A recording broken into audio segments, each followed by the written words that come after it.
पोखरा। नेपालमै जन्मेका जो कोहीलाई पोखरा मन पर्दैन भनेर भन्छन् भने कि त त्यसले झुट बोलेको हुन्छ कि त पोखराको महत्व नै थाहा नपाएको हुन्छ। यस अर्थमा पोखरा हामी सबैको एउटा साझा गन्तव्य हो। यदि तपाईँ त्यही सपनाको गन्तव्य पोखरा जाँदै हुनुहुन्छ भने तपाईँको आवासको लागि बरपिपल रिसोर्ट उत्तम हुन सक्छ। हामी पनि पोखरा पुग्दा बरपिपल रिसोर्टमै पुग्यौं। यहाँको बसाई केही खास रहेछ। यसर्थ हामीले तपाईहरूलाई बरपिपलको बारेमा केही देखाउने निधो गर्यौं। समयवश अभिनेत्री अश्लेषा ठकुरी पनि यही रिसोर्टमा भेट्यौं। आउनुहोस् उहाँसँग बरपिपल रिसोर्टमा भेट हुँदाका केही रमाइला पलहरू तपाईहरूको माझमा देखाउँदैछौं।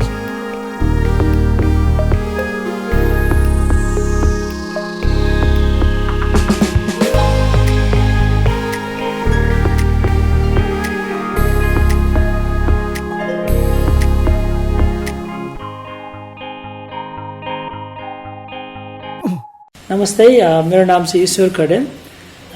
म चाहिँ यो प्रोपर्टीमा I work as a assistant front office manager at Barpipal resort. Barpipal resort is located in lake side street number 28 Manimarg. This is very close from Fewa Lake. Is only around 1.5 kilometer from the Fewa Lake, just a walking distance. And the main theme of the resort is serving Nepali taste, which is for our guests, especially in Nepal, who is coming for to have experience in Pokhara. हाम्रो theme of the resort चाहिँ serving Nepali test. And हाम्रो रिसोर्टमा तपाईँ आउनु भइसकेपछि हजुरहरूले चाहिँ एउटा फेवा लेक र पोखराको मनोरम दृश्यको चाहिँ अवलोकन गर्न पाउनुहुन्छ। हजुरको रुमको बाल्कनीबाट अथवा स्विमिङ पुलबाट अथवा चाहिँ हजुर हाम्रो गार्डनमा बसेर पनि पोखराको चाहिँ दृश्य अवलोकन गर्न सक्नुहुन्छ। त प्याराग्लाइडिङ भएको मनोरम दृश्य चाहिँ हाम्रो रिजोर्टबाट अवलोकन गर्न सक्नुहुन्छ। अनि स्पेसली हाम्रो रिजोर्ट चाहिँ is all about Nepalese house. We have 4 houses here, and once you come to the property, you will feel like Nepalese tradition house is like all is handmade property and use all the wooden as well the stone of Nepal, which is renowned for. And as well, this resort is like a Gurung cultural theme resort. Just for your information. एक्सपेन्सिभको हिसाबले अहिले हामीले चाहिँ नेपालीको लागि नै भनेर हामीले चाहिँ in order to promote the domestic tourism we have very reasonable rates. We are also applied 6,999 package for the couple including breakfast, dinner, serving Nepali taste themes like Nepalese thalis, and as well 2 glasses of wine for the guests.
अर्ध पद्म आसन, half lotus, हात चाहिँ ज्ञान मुद्रामा, अथवा तपाईलाई अलिकति anxiety छ, अलिकति तपाईमा विकनेस जस्तो छ भने चाहिँ भैरवी, केटाको लागि भैरव मुद्रा, केटीको लागि भैरवी मुद्रा।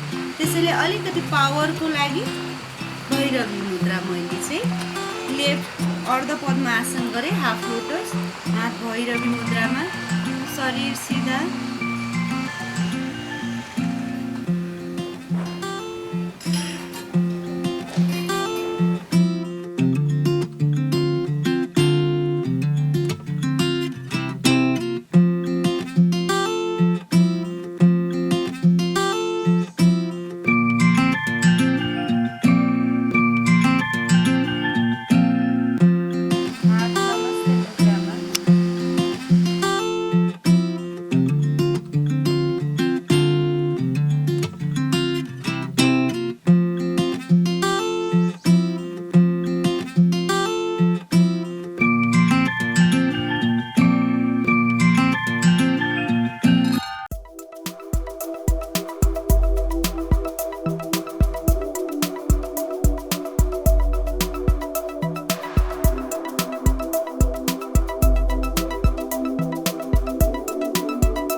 आउँछ नि यो गल्ती हो। जहिले पनि योभन्दा तपाईँको बुढा यो पुर्याउला भन्दा पछाडि यो हस्रो सञ्चालन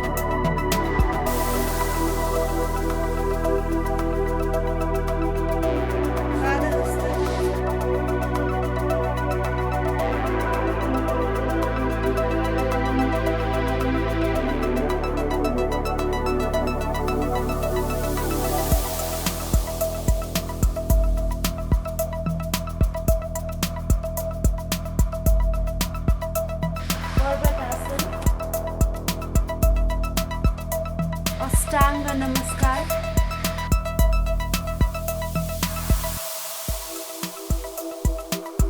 भुजङ्ग,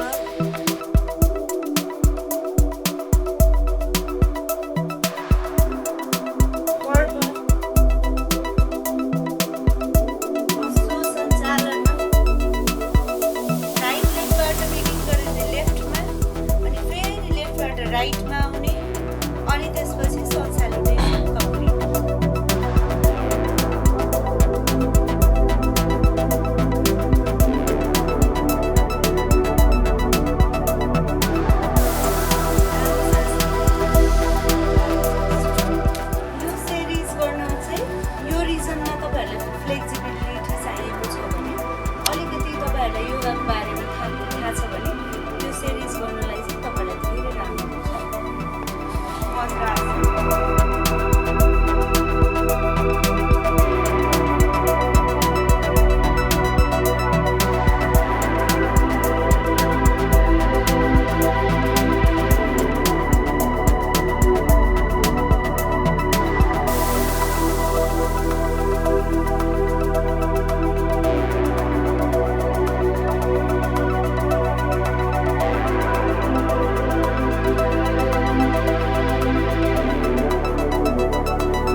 आयो हाम्रो खाना हेलो पिज्जा अनि यो के हो okay grill fish Enjoy your fruit.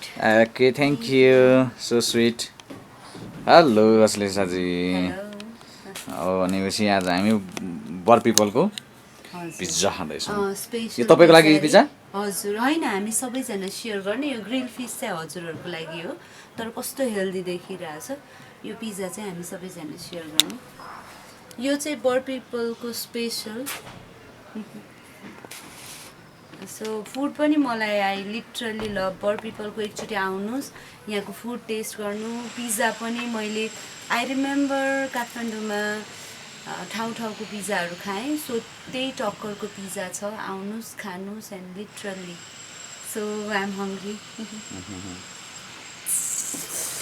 ए अर्को पनि खाना आइपुग्यो स्पेसल थकाली थाली हाम्रो यो चाहिँ ए ओके थकाली सर हजुर स्पेसल थकाली थाली अनि स्पेसल फेवा फिस यो अनि पिज्जा मार्गरिटा ओके आइपुग्यो खाना ओके यो जो खाना हजुर भेज थाली हजुर यो खानाको पाराखीहरूले चाहिँ यदि थकाली साग खाना रहेछ एन्ड देन कर्ड छ मिक्स भेजिज छ अनि पनिर दाल इज देयर छ। Okay. Paneer is there okay paneer पनि छ nice paneer also there and pickle mix pickle यो चाहिँ के हो होममेड मुलाको अचार ओके मुलाको अचार अनि भेजिस अनि rice so so please enjoy your lunch Thank you, sir. Welcome enjoy your lunch धन्यवाद अब चाहिँ हामी बरपिपनमा खाना खाँदैछौँ होइन अनि इट्स ओके बाई के हो मेरो खाना कुन हो ग्रिल फिस टेस्ट गर्नु न Okay. अनि भाइले पनि टेस्ट गर्छ प्लेटहरू एक्स्ट्रा छ यो ग्रिल फिस हो बर पिपलको स्पेसल ओके म टेस्ट गर्छु यो French fries okay brother okay fine यो यस्तो गरौँ न थ्याङ्क यू भाइ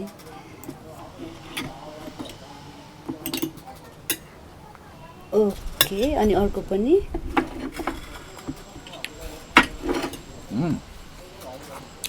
ल छैन भाइ प्लेट ओके सबै कुरा टेस्ट गरौँ न होइन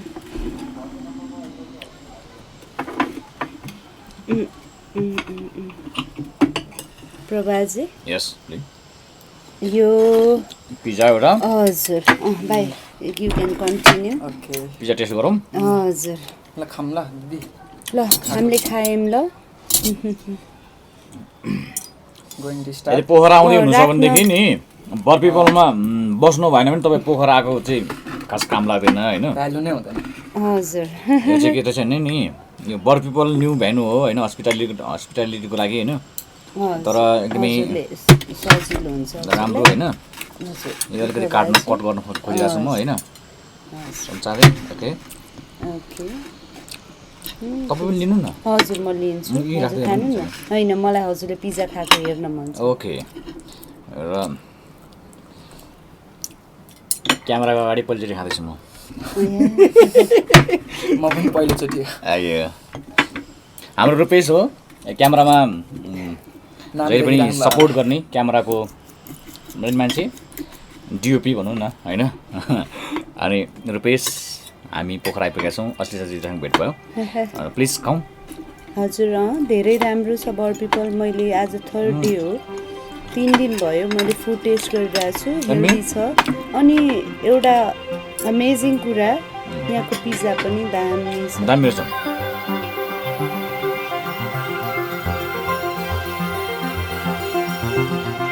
अभिनेत्री अश्लेषा ठकुरीलाई हामीले भेट्यौँ र उहाँलाई यहाँनिर कुनै सिनेमाको सुटिङमा होइन अथवा कुनै म्युजिक भिडियोको सुटिङमा होइन अथवा कुनै कमर्सियलको सुटिङमा होइन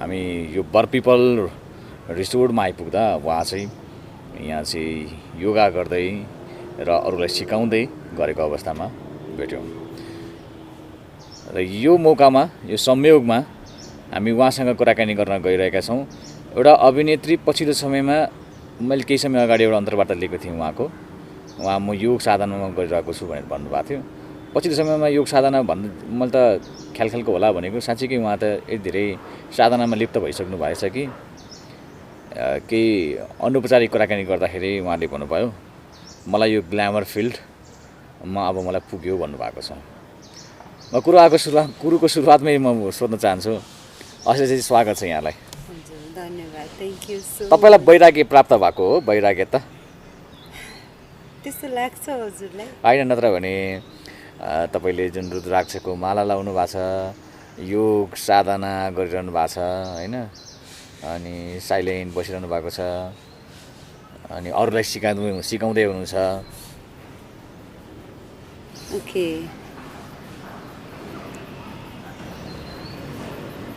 अब ज्ञानको खोजी गर्नु ईश्वरको खोजी गर्नु परमात्माको खोजी गर्नु शम्भुको खोजी गर्नु यदि वैराग्यता हो भने अब कतै कतै होला अलिकति होइन तपाईँ त ग्ल्यामर फिल्डमा भएको मान्छे होइन झलमल्ल जिन्दगी देख्नु भएको मान्छेले यो क्षेत्रमा होइन साधना यो ध्यान गर्ने भनेको चाहिँ गेरुवा वस्त्र लाउने अथवा रुद्राक्षको माला लाउने भनेको त अलिकति सादा जीवन भन्छ नि यसलाई हजुर अब गेरुवा वस्त्र लाउँदैमा रुद्राक्षको माला लाउँदैमा चाहिँ मान्छे ध्यानी ज्ञानी हुँदैन भित्री रूपमा हुनु पर्यो अनि अर्को कुरा चाहिँ वैराग लाग्नु भनेको चाहिँ नराम्रो कुरा होइन कि वैराग लाग्यो भन्ने बित्तिकै मान्छेहरूलाई यस्तो सुनिन्छ कि त्यो शब्द तर खासमा वैराग भनेको त ज्ञानको खोजी अब ईश्वरको खोजी परमात्माको खोजी हो नि त अनि त्यो नराम्रो कुरा होइन नि त लास्टमा मान्छेले खोज्ने भनेकै ज्ञान त हुने होइन तर उमेर अलि चाँडो भएन भन्नु खोजेँ अब मेरो खासमा चाहिँ एउटा समयपछि पो तीर्थयात्रा जाने भन्ने कुरा चलन छ नि हाम्रोमा होइन एउटा उमेर सकिसकेपछि आफ्नो घर गृहस्थी चलाइसकेपछि छोराछोरी हुर्किसकेपछि नातानातिनी एउटा आफ्नो ठाउँमा लागिसकेपछि अनि ल चारधाम जाने होइन अनि त्यसपछि भगवान्को चाहिँ नि जप गर्ने भन्ने कुराहरू छ नि तपाईँको त यो उमेरमा